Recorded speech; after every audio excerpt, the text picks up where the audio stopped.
La question qui est sur toutes les lèvres, hormis s'il y aura un prochain bull run, c'est de savoir quels seront les assets qui vont le mieux performer. Sans grande surprise, on est tous à la recherche du prochain gros multiple. J'ai trouvé 3 catégories différentes de crypto qui m'intéressent particulièrement pour le prochain bull run, et je vais te partager ça. Et on va faire ça en 3 vidéos différentes, une pour chaque catégorie. Dans cette première vidéo, on va attaquer les Layer 2. On en a déjà un bon petit échantillon avec Arbitrum et Optimism qui ont déjà leur token, mais c'est sans compter sur tout ce qui arrive. Entre ZK Syncera, la Superchain Optimism ou encore les L3 sur Arbitrum, on va avoir de quoi discuter aujourd'hui. Mais ce qui va nous intéresser plus que tout, c'est un catalyste qui arrive fin d'année. Ce catalyste-là, c'est une mise à jour sous le doux nom de IP4844, autrement appelé le proto downsharding. Alors oui, dit comme ça, c'est pas très parlant. Alors qu'est-ce que ça fait, ce machin compliqué? En version très simple, ça permet de grouper les envois de vérification des L2 vers la L1. Et en version encore plus simple, ça va réduire drastiquement les coûts de fonctionnement des L2, ce qui va leur permettre à leur tour de répercuter ça sur l'utilisateur. Alors cette réduction des frais, j'ai pas trouvé un chiffre exact, mais la majorité des articles s'accordent sur des frais entre 10 à 100 fois plus faibles. Pour te donner un exemple plus concret, je suis sur Arbitrum et on va essayer de faire un swap. Alors rien de particulier, je vais swapper de l'Ethereum pour de l'USDC. Et on va voir combien ça va nous coûter. Je confirme. Et ici on a une transaction environ 20 cents. Alors ça peut paraître peu pour quelqu'un qui est dans la crypto depuis un moment, mais 20 centimes ça reste des frais élevés pour quelqu'un qui fait des swaps de l'ordre de 10, 20, 50 $. Ça représente un pourcentage non négligeable du swap et c'est même plus important que les frais qui sont chargés par Uniswap par exemple. Alors qu'avec la mise à jour qui arrive, la 4844, si on prend le cas le plus défavorable, on serait aux alentours de 2 centimes par swap, ce qui serait d'un coup encore un cran plus intéressant pour les petites transactions. Et plus que ça, c'est pas juste pour les personnes qui font des swaps à quelques dizaines de dollars que c'est intéressant. Déjà, c'est intéressant pour tout le monde parce qu'à partir du moment là où tu es actif sur la blockchain, le moins tu payes en frais, le plus c'est intéressant. Mais en plus de ça, ça permet également d'autres applications, des applications qu'on n'aurait peut-être pas imaginées à l'heure actuelle parce que les frais sont trop importants pour les mettre en place. Je pense notamment à pas mal de petits jeux qui ne peuvent pas voir à l'heure actuelle le jour sur Arbitrum ou sur les L2, tout simplement car les frais restent plutôt élevés. Alors oui, ici j'ai juste pris l'exemple d'Arbitrum, mais pour les autres L2, on est à peu près dans le même ordre de grandeur. Optimism, c'est un petit peu moins cher depuis qu'il y a la mise à jour Bedrock qui est passée, et pour ZK Syncera, c'est un petit peu plus cher, j'ai remarqué qu'on était aux alentours de 40 centimes pour un swap. Alors au niveau de la date d'implantation, on sait pas encore exactement quand est-ce que ça va se mettre en place, mais normalement ça devrait tomber avant la fin d'année. Et un autre point assez important pour expliquer pourquoi je pense que les L2 de 2024-2025 sont les L1 de 2021, il suffit d'aller sur DeFi Lama pour se rendre compte que c'est là-bas qu'on a une grosse activité. On a Arbitrum qui est toujours en 4ème position par rapport à sa TVL, ce qui le place juste derrière la Binance Smart Chain, et en regardant la TVL, on aurait pu s'attendre à une grosse chute suite à l'airdrop, mais en réalité la TVL est bien maintenue. Les personnes ont adopté Arbitrum et continuent d'utiliser malgré le fait qu'il n'y a plus cette spéculation sur un airdrop à venir. De ce côté-là, je trouve qu'Arbitrum c'est vraiment quelque chose qui s'est bien positionné. On peut également tirer les mêmes conclusions pour Optimism qui avait réalisé son airdrop vers juin 2022, et on peut voir que par la suite ça a vraiment bien aidé la blockchain et qu'on a une énorme remontée au niveau de la TVL qui est même passée au-dessus du milliard. Et on a donc une TVL qui se maintient très bien dans le temps malgré le fait que c'est une blockchain qui est pas aussi populaire qu'Arbitrum.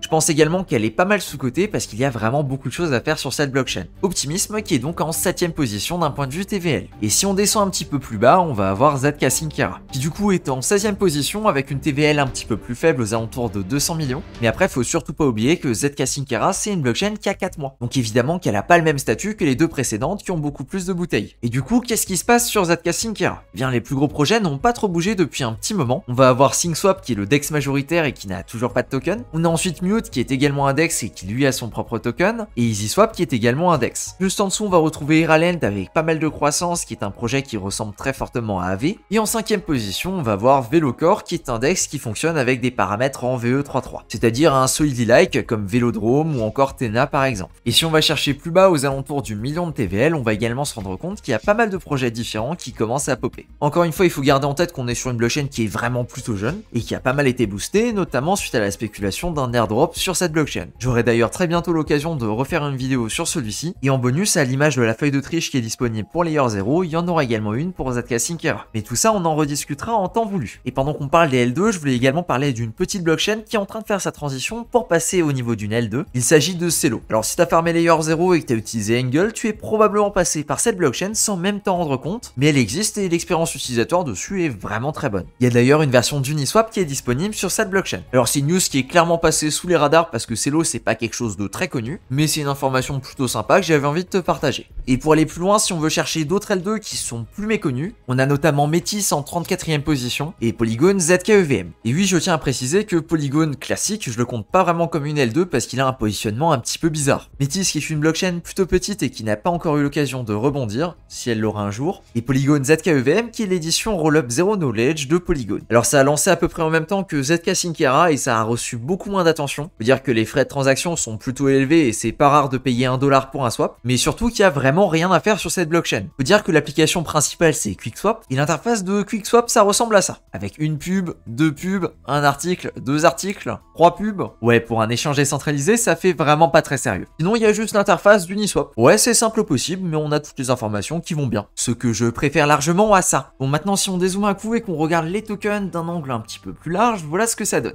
Alors déjà, premier constat, il y a plein de L2 que je ne connaissais absolument pas. Alors je sais pas exactement comment ils font leur compte chez CoinGecko pour définir ce qu'est exactement une L2 chez eux, mais en tout cas il y en a plein que j'avais jamais vu ou alors je considérais même pas comme des L2. Alors effectivement Loopring je connais mais c'est un système très enclavé. Boba on avait vu dans une vidéo c'est un cimetière. Syscoin j'ai toujours cru que c'était une L1 et les autres j'en ai absolument jamais entendu parler. Déjà je vais répondre à la critique que je reçois le plus souvent quand je parle des L2 en règle générale et que leurs tokens peuvent vraiment prendre de la valeur, c'est le fait que les tokens de L2 ne servent à rien. Et oui c'est correct. Arbitrum, son token sert à faire de la gouvernance. Et bon, au stade là où on en est dans le bear market, je pense qu'on a tous capté depuis un petit moment que la gouvernance, c'est plus ou moins une façon complexe de dire qu'il ne sert pas à grand chose. Effectivement, sur certains votes, ça peut être intéressant, mais pour la majorité, c'est vraiment pas si ouf que ça d'avoir son droit là-dessus. D'autant plus quand on voit la débâcle qu'il y a eu lors du premier vote sur Arbitrum. Cependant, c'est pas parce qu'un token ne sert à rien qu'il ne peut pas prendre de valeur. Il y a un nombre de contre-exemples totalement fou. Ensuite, il y a également quelque chose à prendre en compte, c'est la 4844. Là où à l'heure actuelle, effectivement, tous les frais de transaction qui sont payés sont utilisés pour sécuriser le réseau. Avec un modèle là où les frais de transaction seraient 10 fois plus faibles, eh bien ce serait pas déconnant de venir charger un petit supplément et de venir le distribuer aux personnes qui possèdent de l'Arbitrum, ou en tout cas qui viennent le stacker. Est-ce que ça se fera réellement? Je ne sais pas, mais en tout cas ce serait une très bonne idée pour donner un intérêt au jeton Arbitrum. Même si bon, aujourd'hui on commence à le savoir, le terme utility c'est plus un mème qu'autre chose. L'autre point c'est les unlocks massifs sur ces jetons de L2. Faut savoir que sur Arbitrum il y a 13% de la supply qui est en circulation à l'heure actuelle. C'est-à-dire que quand tous les tokens seront disponibles, eh bien il y aura jusqu'à une dilution de x10. Maintenant, est-ce que ça va réellement arriver et quand est-ce que ça va vraiment arriver? Pour ça, on peut aller sur Token Unlock pour avoir une piste de réponse. Alors dans un premier temps, comme tu peux le voir juste ici, il y a un gros débat sur le fait qu'à l'heure actuelle, il y a seulement 13% de la supply en circulation. Comme tu peux le voir sur Token Unlock, il affiche plutôt environ 55% de la supply en circulation. Tout simplement parce que le gros bout bleu là, comme tu peux le voir, eh bien c'est de la supply qui est distribuée à la DAO d'Arbitrum. Et donc c'est à la DAO de choisir ce qu'elle va en faire. On peut donc se poser des deux côtés de la chose, c'est loqué d'une certaine façon, mais ça peut être utilisable d'une autre. C'est pour ça que tu vois deux chiffres qui sont quand même sacrément différents. On peut également noter que le premier gros unlock qui est prévu, eh bien il est prévu en mars prochain, ce qui nous laisse environ 9 mois jusqu'au prochain unlock. Maintenant on peut également s'amuser à comparer à un autre projet qui avait des tokenomics à peu près similaires, avec du coup un énorme cliff au bout d'une certaine période. Un projet assez similaire là où on voit qu'on a un énorme cliff, ça pourrait être par exemple Solana. On peut également noter que le cliff s'est passé entre 2020 et 2021 juste ici, et si on regarde à la date exacte, eh bien il s'est rien passé de plus significatif que ça. Maintenant il y a quand même deux différences à ce point-là. La première chose c'est que c'est un unlock multiple. Comme tu peux voir quand on passe de ce point-là à ce point-là, il y a pas mal de personnes qui reçoivent de l'argent et c'est pas juste un unlock simple là où telle personne va recevoir de l'argent, ou en tout cas tel groupe de personnes. Ensuite, je suivais pas Solana à cette époque-là, donc je peux pas te dire exactement comment ça a été perçu. Et il faut également noter qu'à cette époque-là, Solana c'était beaucoup plus petit, avec un prix à environ 2 $. Donc environ 10 fois plus petit qu'à l'heure actuelle, et en plus de ça avec une supply largement inférieure. Et ce alors qu'Arbitrum possède déjà une taille beaucoup plus importante avec une position en 35e. Et une TVL à 13 milliards qui le positionnerait déjà très haut. Quasiment au niveau de la TVL totalement unlockée de Solana. Et on a également une question similaire qui peut se poser du côté d'Optimism, parce qu'Optimism c'est aussi environ 15% de la supply qui est disponible à l'heure actuelle, même si pour lui on a passé le plus gros des unlocks il y a environ un mois.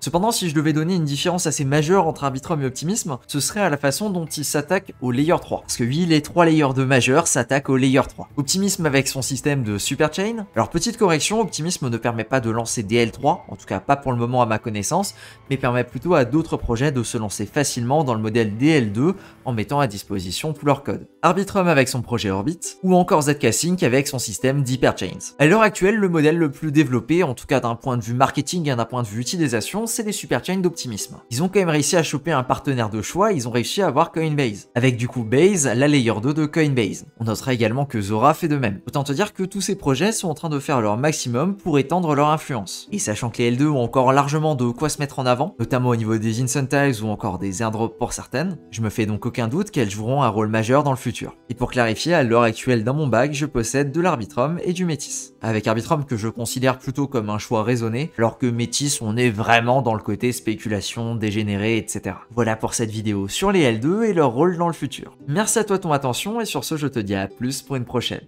Ciao.